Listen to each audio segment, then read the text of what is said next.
Kore var, Japonya var, Çin var. Şimdi böyle Asya'yı dolanıp alışveriş yapmış gibi hissettim kendime. Shiseido. Burası da çok tatlı. Böyle bir rengi var. Korlu yüzler için, gözenekli yüzler için. Buradan da kodunu alabilirsiniz. Su gibi değil, böyle bir yapışkan. Oje sürüyormuş hissiniz.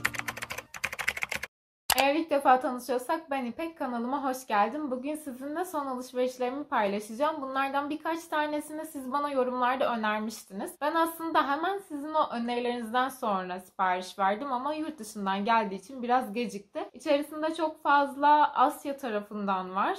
Zaten öyle büyük topluca bir alışveriş yapmış oldum. Benim için büyük. Belki sizin için büyük bir alışveriş olmayabilir. Ben bir anda bu kadar çok şeyi genelde almıyorum. Eğer skincare ise böyle tek tek falan alıyordum. Ama artık güzel bir site buldum ve oradan alışveriş yapıyorum. Öyle olduğu için de topluca her şeyi toparlayıp alıyorum. Hadi başlayalım birincisiyle.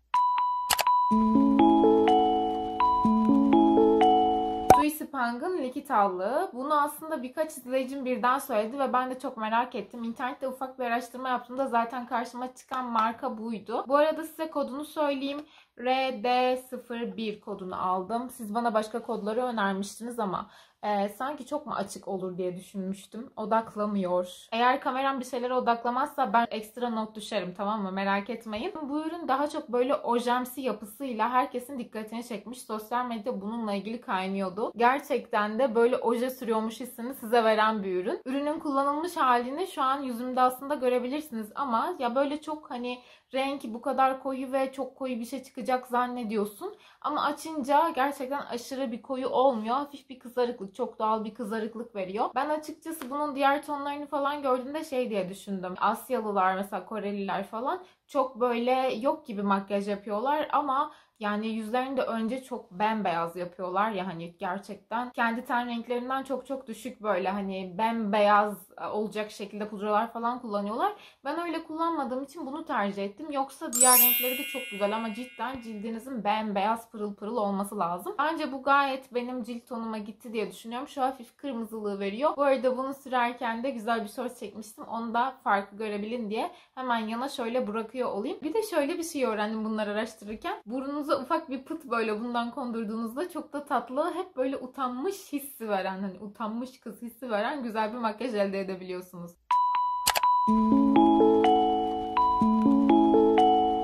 Sonra şöyle bir allık aldım. The Seam markasının Single Blusher arkadaşlar. Bu içindeki renk tam olarak bu. Ya çok aşırı pembik bir şey. Birini kırmızı alınca dedim ki diğeri de böyle pembik bir şey olsun. Çünkü bazen pembe ruj falan sürdüğümde gerçekten kırmızı çok göze batabiliyor. Bunu henüz kullanmadım arkadaşlar. Semo Single Blusher PK10. Kullandığım zaman da mutlaka bir shorts'ta sizinle nasıl durduğunu yüzümde paylaşırım.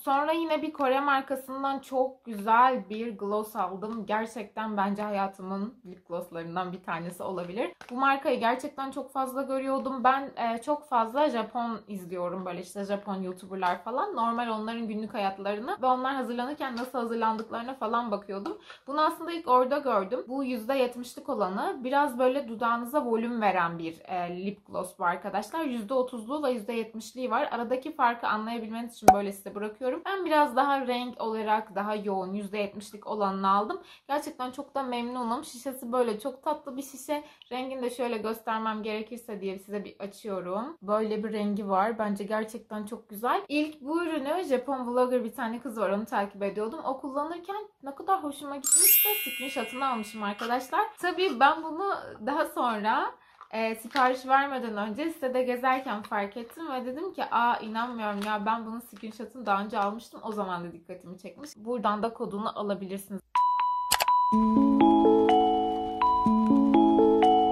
Biliyorsunuz yıllardan beri Kiko'nun pudrasını kullanıyordum ve şu an çok az kaldı ve dedim ki yeni bir pudra mı acaba denesem, tercih etsem. Böyle About Tone'un güzel bir pudrasını keşfettim. Yine bu, ben tabii ki dediğim gibi yine söyleyeceğim, Japon vloggerlardan birinden gördüm. Bir Kore markası arkadaşlar aslında ama Japonlar çok fazla Kore markalarını kullanıyorlar. Kendi markalarından da aldıklarım oldu. Birazdan onu da göstereceğim. Şöyle ayna kısmı var.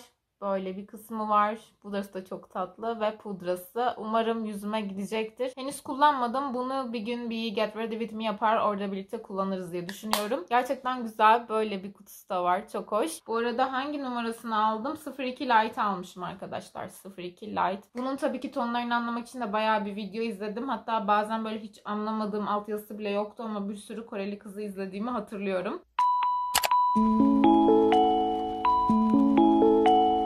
Şimdi bir tane cilt temizleme köpüğü aldım. Onu göstermek istiyorum. Bunu çok merak ediyordum. Japonya'da yıllardır number one olan bir cilt temizleyicisiymiş bu. O kadar görüyordum ki artık o Japon kızlarda dedim ki ben de alacağım. Yalnız en çok kullanılanı mavi şişe olanıymış. Ben sarı şişe olanını tercih ettim. Çünkü benim cildime en çok gidecek olan buydu arkadaşlar. Bu Shiseido'nun. Onlar bir de Shiseido diye okumuyor biliyor musunuz?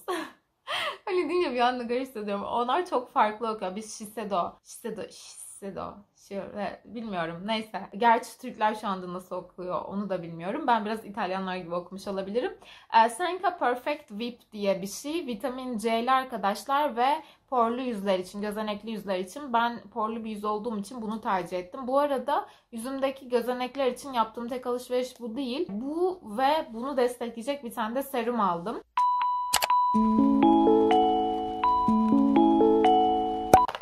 Serumumuz işte burada. Bu serumu gerçekten çok seviyorum. Çünkü bir aydan beri kullanıyorum ve gerçekten aşırı memnunum. Arkadaşlar bu serumun şu an yine burada bir şey anlamayacağız. Neyse tamam, şuraya bir İngilizcesini yazma zahmetinde bulunmuşlar. Bu serumun içerisinde arkadaşlar 9 tane peptit var. Bu 9 peptit sayesinde aslında anti-aging etkisi de var. Onun dışında pore reducing serum diye geçiyor. Yani gözenekleri küçülten, gözenekleri azaltan. Böyle belirli bir yüzde de veriyorlar aslında bununla ilgili ama o zaman çok araştırmıştım. Şu anda hatırlamıyorum. %26.75 porları azalttığı da zaten burada da üzerinde de yazıyor.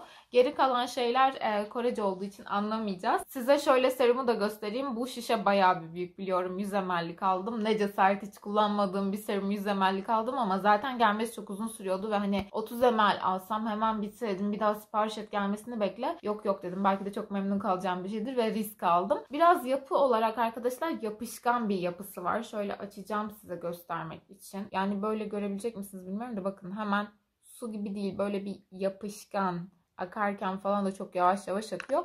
Böyle bir yapısı olduğu için gündüz çok tercih etmiyorum. Gündüz de aslında kullanılabilirmiş bu arada. Ama ben gündüz pek tercih etmiyorum. Genelde gece yatarken kullanmaya çalışıyorum. Ya da öğleden sonraları falan kullanıyorum. Ama dediğim gibi gündüzde kullanılabilen bir şeymiş. Gayet memnunum. Şu an için bence işe yarıyor. Gözeneklerimi biraz azalttığını söyleyebilirim. Bu alışverişim içerisinde Kore var, Japonya var, Çin var. Şimdi onu göstereceğim. İlk defa bir Çin markasını denedim. Onu göstereyim istiyorum o yüzden. Biraz değişik bir alışveriş oldu. Bütün böyle Asya'yı dolanıp alışveriş yapmış gibi hissettim kendime.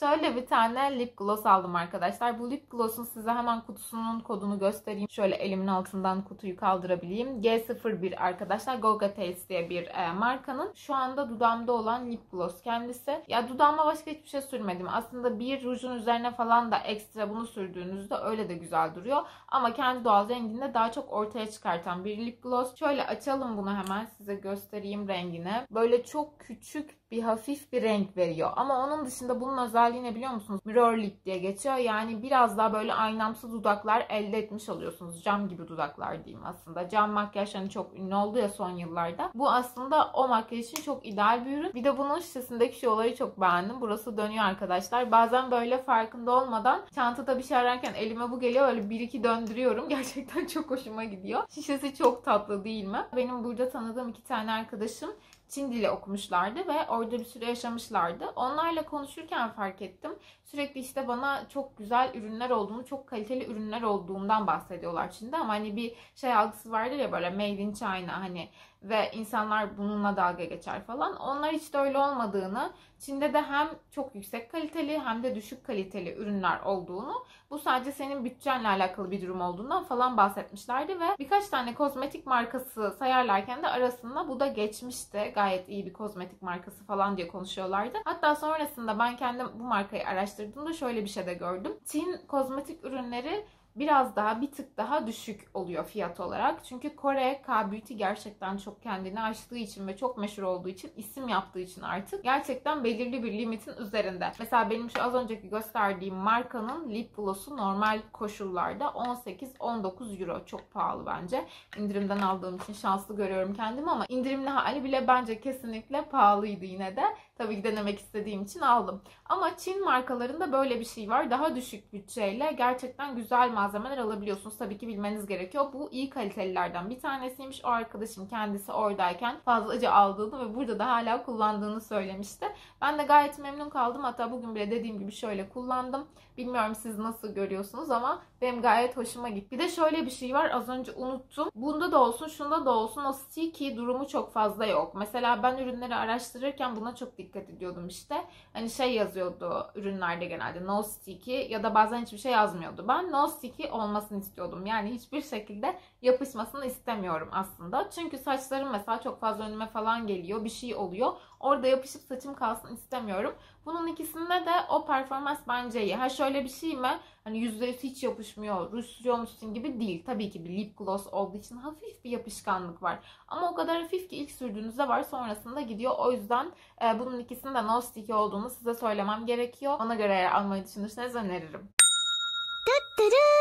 Cilt bakım ve kozmetik alışverişimin sonuna geldik. Daha çok galiba kozmetik alışverişi yapmışım bu sefer. Yani aslında bu alışverişin doğma sebebi buydu. Özellikle de yani allık olarak çok fazla son zamanlarda kendimi allık kadını hissediyordum. O yüzden kesinlikle bu alışverişi yapmam gerekiyor diye düşünüyordum. Yalnız gelin görün ki İtalya'da bu tarz şeyler çok daha pahalı oluyor. Neredeyse 2 katı kadar oluyor. Asya'dan getirdiğim zaman daha uyguna denk geldiği için oradan getirtmek, oradan sipariş vermek daha mantıklı geldi. O yüzden de biraz uzun sürdü gelmesi. Bir şeyler alınca da diyorsun ki bu kadar bekleyeceksem ay şunu da alayım, ay bunu da alayım, ekliyorsun da ekliyorsun. Öyle bir alışveriş oldu ama hepsinden çok böyle memnun kaldım. Keyifle kullanıyorum. İçlerinde dediğim gibi henüz kullanmadıklarım var. Kullandıkça mutlaka shortslarda ya da belki de vloglarda yorumlarım size diye düşünüyorum. Bugün de beni yalnız bırakmayıp izlediğiniz için çok teşekkür ediyorum. Mutlaka bir like bırakmayı unutmayın. Eğer sorularınız varsa ya da önereceğiniz başka ürünler mutlaka onları da yorumlarda yazabilirsiniz. Ve hala abone değilseniz abone olmayı da unutmayın. Kendinize çok iyi bakın. Başka bir videoda görüşürüz. Hoşça kalın.